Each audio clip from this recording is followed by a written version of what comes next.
Ilaya? Taniman ng pinya, no?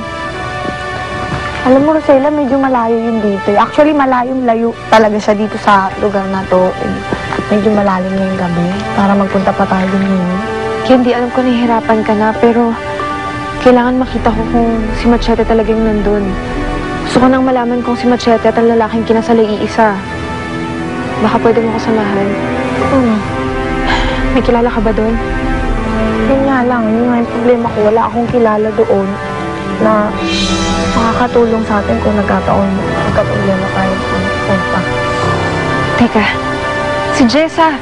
Sino naman si Jessa? Si Jessa, yung nakabangga ko sa palengke. Di ba kinwento ko siya sa'yo? Sa Ilaya siya nakatira. Sabi niya yung bahay nila malapit sa Pinyahan. Sigurado ako pwede niya tayong tulungan. Saan na yun?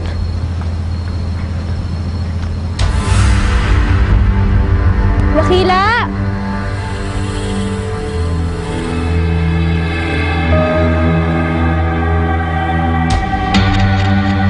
Dakila! Wala ka ng kawala, Machete.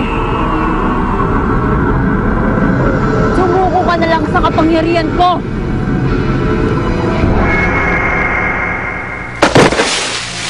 Kaya mo pa ba aking irog?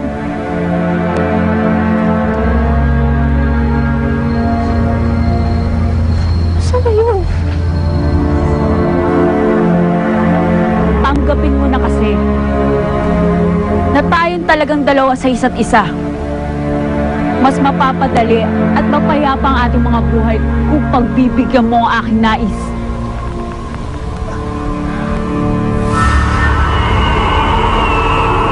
Nakikita mo to? Ito ang daan pabalik sa ating panahon.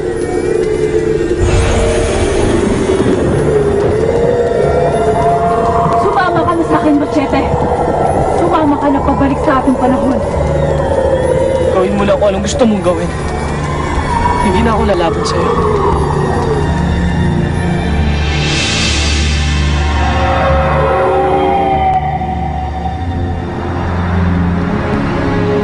Yan lang naman ang hinihintay ko.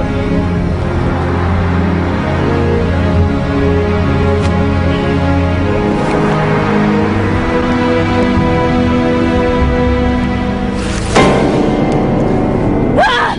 Nilinglang mo ako!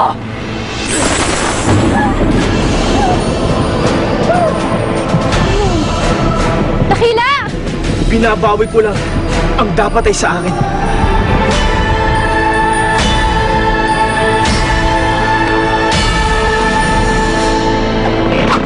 May nakasalubong ako kagabi. Kaibigan mo raw siya. Rosella ang pangalan. Bakit daw? Ano daw kailangan niya? Mahanapin daw kayo isang tao. Nagbigay nga siya sa akin ng drawing eh. Si Machete ang may gawa nito! Hindi! Nasaan ang ate mo? Nagkipagkita yun sa kaibigan niya eh. Sinong kaibigan? Alam kong mahirap intindihin, Jessa. Pero galing kami sa ibang panahon ni Machete. Noong panahon yun, ang pangalan ko, Aginaya. Si Rosella. Rosella ang pangalan ng kaibigan niya? Si Aginaya. Buhay si Aginaya.